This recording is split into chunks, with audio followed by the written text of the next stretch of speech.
তাহলে সেই দুজন বিজ্ঞানী কারা? জার্মান উদ্ভিদবিদ স্লেডেন আর জার্মান প্রাণীবিদ শোয়ান।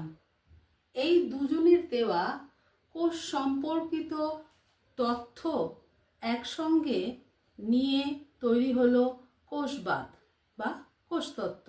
তাহলে কি করে খাতে লিখবে জার্মান উদ্ভিদবিদ স্লেডেন ও জার্মান প্রাণীবিদ শোয়ান দেওয়া কোষের বিভিন্ন তত্ত্বকে একসঙ্গে নিয়ে তৈরি হলো কোষবাদ বা কোষতত্ত্ব বা সেল থিওরি। তাহলে তাদের মূল বক্তব্য, তো দুজনের যা বক্তব্য সেইগুলোর মূল বক্তব্যকে নিয়ে কোষবাদ সৃষ্টি হলো। তবুও তার মধ্যে কিছু ভুল ভ্রান্তি থেকে গেছিল। কি? এসো দেখছি। ওনাদের কোষতত্ত্ব মতে বলা হয়েছিল সকল কোষ আদর্শ নিউক্লিয়াস যুক্ত, কিন্তু সেটা তো সম্ভব নয়। তাহলে আদর্শ নিউক্লিয়াস যুক্ত, এটাই ওনাদের ভুল।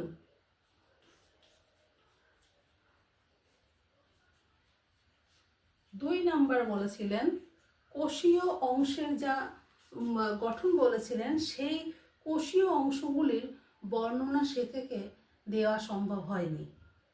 তাহলে তাদের ব্যর্থতা এরূপ।